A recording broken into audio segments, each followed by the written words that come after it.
High above the world, where the blue stretches into infinity, Luma drifted. She was a small, compact mass of vapor, carried by currents that felt like invisible hands guiding her across the horizon. Below her, the earth was a tapestry of shifting colors. She watched the way the light caught the tops of green forests, turning them into emerald waves that rolled under the breeze. Further down, rivers snaked through the landscape like ribbons of polished silver, reflecting the sun with a brilliance that made her pulse with light. Luma moved with the wind, her edges shifting and curling. She felt the cool rush of air passing through her, a constant, gentle friction that kept her buoyant. There was no destination, only the slow, rhythmic rotation of the world beneath her. She observed the tiny, dark shapes of creatures moving through the meadows. Everything was in motion, a silent, beautiful dance that Luma watched with wide, quiet wonder. She was a spectator to the life below. A few miles to the west, another cloud hung heavy and dark against the blue. Luma watched as it began to change. It darkened, then thinned, releasing a steady stream of gray streaks toward the ground. She tracked the movement, her own internal vapor swirling in agitation. As the rain fell, the cloud lost its volume.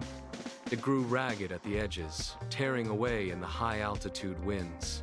Then, it simply stopped being. Where there had been a solid mass, there was now only empty, clear air. Luma felt a sharp, cold shiver ripple through her center. She looked down at her own form, feeling the heavy, cool weight of the water she carried within her.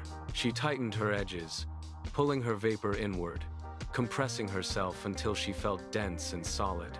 She refused to let a single drop escape. If she reigned, she would end. If she stayed, she would remain. She held her moisture with a desperate, frantic grip, locking her form against the wind. The sky around her felt suddenly vast and predatory. She drifted away from the spot, her internal currents churning with a new, sharp panic. Below, the world pulsed with a rhythm that Luma could not ignore. She tilted her frame, peering through the gaps in the atmosphere at the vibrant landscape. In the meadows, small figures moved in frantic, joyful circles, their laughter rising like faint, melodic echoes that barely reached her height. They chased one another through tall, swaying grasses that rippled in waves of deep green. Luma watched a river carve its path through the valley, its surface shimmering with a constant, restless energy as it rushed over smooth stones. The forests were dense, a thick carpet of emerald and olive that seemed to breathe with the wind. She saw the way the sunlight hit the canopy, creating shifting patterns of gold and shadow that danced across the forest floor. It was a world of constant exchange, where life moved, changed, and thrived through movement. Yet, Luma remained static. She hovered above this display, her internal moisture held in a tight, unyielding knot. She watched the children stop to drink from a stream, their movements fluid and natural, and she felt a strange, sharp pang of envy. The earth was alive because it was constantly giving and receiving, a cycle of flow that she was actively resisting. She gripped her own vapor tighter, feeling the contrast. The sun climbed higher, tracing a relentless arc across the dome of the sky. Luma felt the heat radiating upward, a dry, insistent pressure that sought to pull the moisture from her core. She pushed back. She tightened her internal currents, weaving her vapor into a denser, more compact shape that refused to yield to the warmth. Days began to bleed into one another. The wind caught her, trying to nudge her toward the horizon, but she anchored herself. She would not drift. She would not release. She remained a singular, stubborn point of white in a vast, empty blue. The sky stayed unnaturally clear, stripped of the usual wisps and veils that softened the light. The sun grew more aggressive. Luma watched from her height, feeling the air around her grow thin and brittle. She was the gatekeeper of her own substance. Below, the vibrant colors began to lose their luster. She was safe, she was whole, and she was entirely alone. The relentless sun hammered the meadow, stripping the life from the soil with every passing hour. Luma watched as the vibrant green blades of grass began to lose their suppleness. They turned a pale, sickly yellow, then deepened into a brittle, scorched brown. When the wind blew, the meadow no longer rippled in soft waves. Instead, it rattled with a dry, harsh sound as the grass stems snapped and curled. The soil beneath cracked, pulling away from the roots that had once held it together. Luma shifted her gaze to the flowers that had once stood tall and bright. They were the first to surrender to the heat. Their petals, once smooth and firm, began to thin and shrivel at the edges. Slowly, the heads of the flowers bowed, drooping toward the parched earth as if in defeat. The stems bent, unable to support the weight. Luma felt the heat rising from the ground, a dry, suffocating breath. She held her moisture tight, refusing to let go. The heat did not stop at the meadow. It moved toward the river, seeking the last remnants of moisture in the valley. Luma watched the water level drop, day by agonizing day. The wide, rushing current that once carved through the landscape narrowed into a sluggish, muddy vein. Then, the flow ceased entirely. Where the water had once smoothed the stones, only slick gray mud remained. As the sun baked the exposed floor, the mud began to shrink and pull inward. Deep, jagged fissures appeared, webbing across the riverbed like broken glass. These cracks widened, biting deep into the earth, turning the once soft bottom into a hard, uneven mosaic of dry clay. The familiar song of the river, the constant, rhythmic gurgle against the rocks, vanished. In its place, a heavy, suffocating silence settled over the valley. The air grew thick with fine, suspended dust that coated everything in a layer of gray. No breeze stirred the trees, no water moved to cool the stones. The landscape had lost its voice. Luma hovered in the still, hot air, watching the deep fractures in the riverbed grow longer and wider. The silence was absolute, yet she remained frozen, clutching her water. Near the edge of the now silent riverbed, a small pond had retreated into a shallow, concave basin of cracked earth. A rabbit sat at the very center of this depression, its paws pressed firmly into the hardened, gray silt. It lowered its head, nose twitching against the dust, searching for a single damp patch in the sun-baked ground. It scraped at the surface with a front claw, but the soil remained stubborn and dry, offering nothing but fine, choking grit. The rabbit paused, lifting its head to scan the horizon, its eyes wide and unblinking. It let out a soft, ragged breath that stirred the dust around its whiskers. Then, the animal slumped. Its long ears, once alert and twitching at every sound, slowly folded downward, hanging heavy against the sides of its head. It did not move again. It remained huddled in the center of the basin, a small, still figure against the vast, fractured landscape. Luma watched from above, seeing the rabbit ignore the movement of a nearby beetle, its focus entirely consumed by the need for moisture. Deep within the thinning forest, a deer stood amidst the brittle, yellowed ferns. It did not graze. It did not move. It stood with its head hanging low, neck muscles slack, as if the simple act of holding its own weight had become an impossible burden. The deer opened its mouth, and its tongue, parched and rough, scraped against the surface of a nearby, curled leaf. There was no moisture to be found. The leaf crumbled into flakes under the contact, turning to powder before the deer could draw any relief. It pulled back, its breath coming in shallow, labored hitches that rattled in its chest.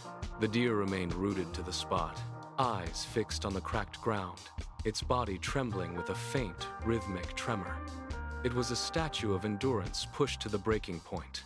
High above, Luma hovered, her edges sharp and white against the unrelenting blue. She watched the deer, and for the first time, the weight of her own burden felt different. It was no longer just a fear of disappearing. It was a heavy, sinking sensation in her center. She looked at the stillness of the forest, and the guilt began to coil within her. Luma could no longer bear the sight of the forest. She turned away, her vaporous form thinning as she drifted toward the higher, cooler currents of the sky. She tried to lose herself in the vast empty blue, but the memory of the deer and the rabbit followed her. She was not alone for long. A massive, towering presence surged into her path, blocking the wind. It was Nimbus. He did not move with the frantic speed of the smaller clouds. He occupied the space with a heavy, deliberate stillness. Luma slowed, her edges curling inward as she faced him. The air around Nimbus felt dense, charged with the weight of 1,000 storms.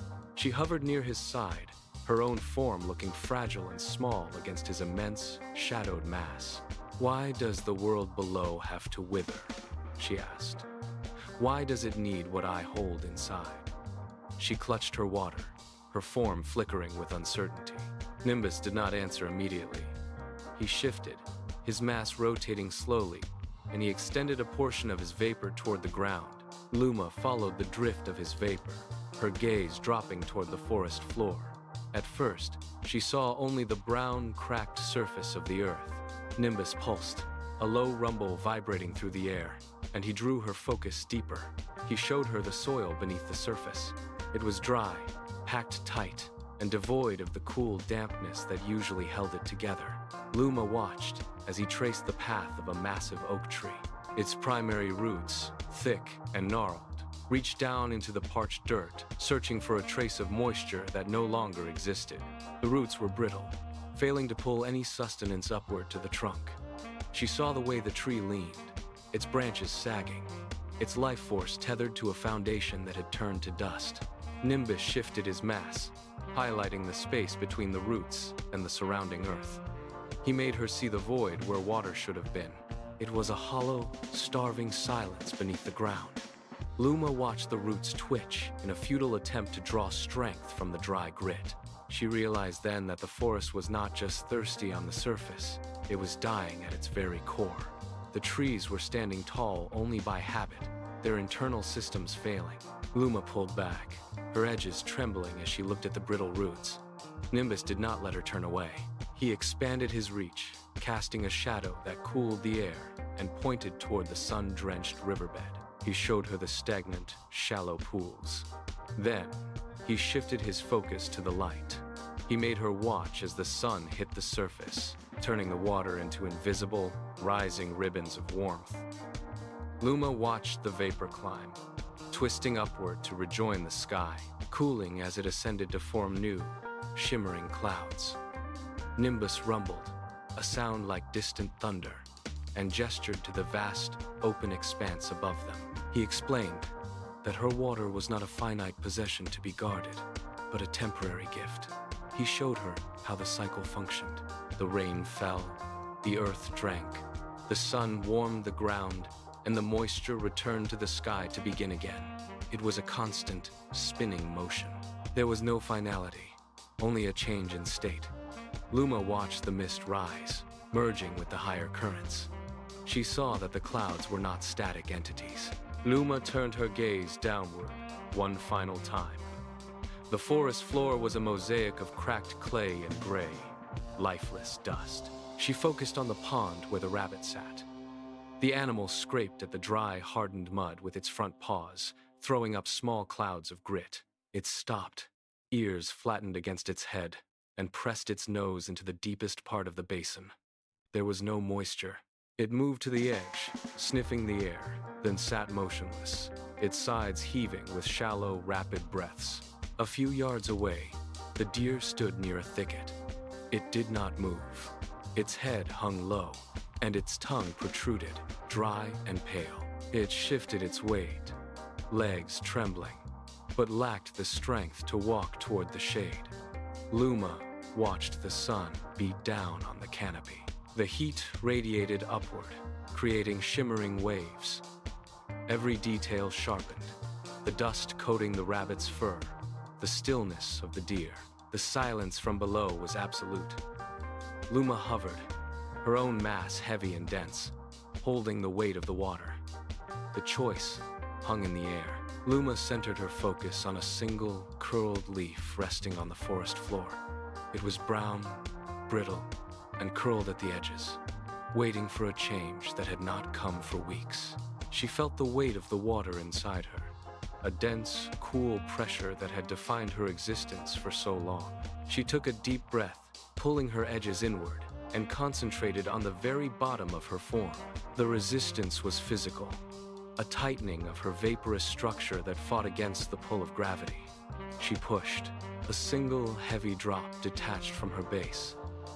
It fell, cutting through the hot, dry air, gathering speed as it descended toward the canopy. Luma watched, her own form shuddering as the weight shifted. The drop struck the dry leaf with a soft, distinct tap. It did not vanish into the dust. It sat there, a dark, glistening bead against the parched surface. Luma checked her own edges. She was still there. She had not disappeared. The fear that had kept her static for so long faltered, replaced by the reality of the impact. She had begun. The single drop on the leaf remained, a dark, wet anchor in the sea of dust. Luma felt the internal pressure within her begin to pulse. She had expected to fade, to lose her shape, but she remained whole, her edges defined and clear against the blue sky. The fear that had kept her rigid for so long dissolved, replaced by a new, rhythmic pull. She leaned into the gravity, widening the opening at her base. Another drop fell, then another, faster and more frequent. She did not hold back. She widened her core, and the trickle turned into a steady, rhythmic stream. The water plummeted, a silver thread connecting her to the earth. She watched the stream widen, turning into a curtain of rain that blurred the sharp, dry lines of the forest canopy. The air around her grew cooler as the moisture left her, but she did not shrink away into nothingness. Instead, she felt her internal structure stabilize, finding a new balance in the movement. The stream hit the ground with a rhythmic, percussive sound that filled the silence. She poured herself downward, watching the dust turn to mud and the dry leaves darken under the deluge. The transformation was absolute. She was no longer a static observer, but an active force, channeling the weight of her existence into the thirsty soil below. The rain hammered against the baked earth, turning the crust into dark, soft soil. Near the base of a withered oak, a rabbit emerged from the shadows. It twitched its nose, sensing the change in the air. A small, shallow depression in the mud caught the falling water, filling until a clear puddle formed. The rabbit approached, paused, then dipped its head. It lapped at the water, its throat working in quick, rhythmic gulps. Nearby, the brittle stems of wildflowers, which had been bowed to the ground for weeks, began to absorb the moisture. Slowly, the stems lifted, rising upright as the plant tissues regained their rigidity. The flowers unfurled, their colors deepening as the dust washed away. The forest floor, once silent and static, began to hum with the sound of water soaking into the roots. The air grew heavy with the scent of damp earth and awakening life. The deer, standing in a clearing, lifted its head, ears rotating toward the sound of the falling water. The forest was breathing again, drinking deep. The water cascaded down the slopes, carving new paths through the parched landscape. It reached the dry riverbed, where the mud had long since hardened into jagged, gray plates. As the rain pooled, the cracks began to vanish. The water seeped into the thirsty earth, then pooled, and finally began to move. A thin silver line of current appeared, snaking around the smooth stones. It gained momentum, the sound shifting from a dull soak to a low, melodic hum. The river was waking. Luma watched from above, her own form thinning as she channeled her substance into the downpour. She felt the change in her own core. The heavy, stagnant pressure that had defined her existence for so long was gone. She was becoming lighter, more translucent, and far more vibrant. Every drop she released felt like a shedding of weight, a shedding of fear. She was not disappearing. She was expanding, her reach extending across the entire valley. The river grew wider, its banks overflowing with the sudden abundance. She felt the vibration of the water below as if it were her own pulse. Her edges glowed with a new, inner clarity, and she felt the exhilaration of the flow, bright and unburdened, as she poured the last of her stored weight into the thriving world. The steady rhythm of the rain slowed, then stopped. A heavy, damp silence settled over the valley. The clouds above shifted, and a single piercing beam of light cut through the gray. The sun emerged, full and brilliant, striking the saturated forest floor. Heat radiated upward instantly. Where the water had pooled on the broad leaves of the trees, small white wisps began to curl into the air. The damp soil steamed, the moisture that had just nourished the roots now transformed, pulling away from the ground in thin, shimmering ribbons. These threads of mist rose, twisting and spiraling as they caught the golden light. They drifted upward, moving with a purpose. Below, the forest floor looked polished, the dark earth reflecting the sky. The mist thickened, forming a translucent bridge. Luma watched the vapor climb, a ghost of the rain she had just gifted. The boundary between the earth and the heavens blurred. The rising mist reached the altitude where Luma drifted. It arrived as a cool, tingling sensation, brushing against her thinning edges. As the vapor touched her, the translucent boundaries of her form began to thicken. She felt the moisture settle into her, a gentle influx of substance that deepened her color from pale gray to a soft, radiant white. The mist spiraled around her, drawn into her core like a magnet. With every passing second, she gained mass. The edges that had been frayed and wispy now firmed into rounded, billowy curves. She felt the familiar weight return. She expanded, pushing outward against the thin air, until she was once again a full, distinct shape against the blue. She stopped drifting aimlessly and stabilized, her form dense and bright. She was no longer a fragment of herself. The cycle had closed. She held her position in the sky, her edges soft, her center full, and her presence defined. Luma drifted, her form steady and bright against the expanse of the sky. Below, the forest floor remained dark and moist. The pond held a clear surface, and the rabbit moved through the tall grass with renewed pace. The landscape was vibrant, a tapestry of green that pulsed with the life she had restored. She watched the wind catch the tops of the trees, sending ripples through the canopy. The fear that had once paralyzed her was gone, replaced by the rhythm of the air currents. She understood now that her existence was not defined by holding on to what she possessed, but by the movement of water through the world. The act of releasing the rain had not diminished her. It had connected her to the earth and back to herself. She turned with the breeze, moving toward the horizon. She had learned that the bravest thing she could do was to let go, trusting the cycle to bring her back.